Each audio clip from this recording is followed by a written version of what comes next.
I think we were playing around with mid lengths, and it was almost like we were trying to take the concept of like a in between a step up and a mid length, and we were kind of thinking like Ocean Beach, and we were making a board for Jay Nelson, and I was hand shaping this one, and I think it was like a 6'9" or 6'10" or something like that. 6'9", yeah. Yeah, and but you know, obviously I love ASIMs. I know they work, and it's only natural that it's going to work in this type of shape too. The idea is like kind of a mid-length, but because it's an ASIM, it's a little bit more efficient in how it generates speed and the feel that it gives you.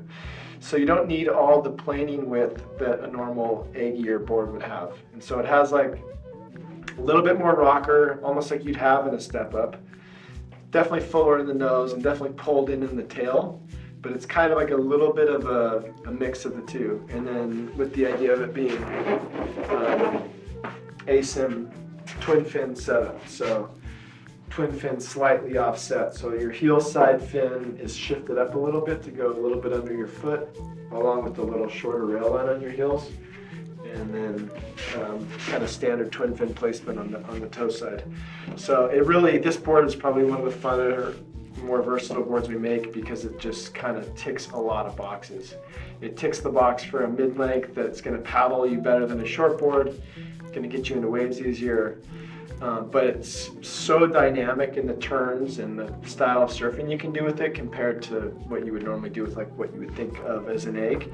And then so many guys surf this as their step up, like guys that'll ride it as like it's kind of swells on, its waves are good, double overhead, and this is because it's such a good paddler and it's so nimble that it gives them a lot of confidence in good waves too. It's like every model is really just a concept or a theory, right? Nothing is like totally hard and fast and set. So we can play around with all sorts of things. So we do ASIM versions for goofy and regular foot. We do symmetrical round tails. I've done pin tails that are more just like, they're generally almost always twin fins, but we'll do round tails that work as like a more of a proper step up. For people that are afraid to try the ASIM thing, we do diamond tail where we kind of let out the width a little bit and you have a little bit more planing area, a little bit more speed in kind of lesser waves.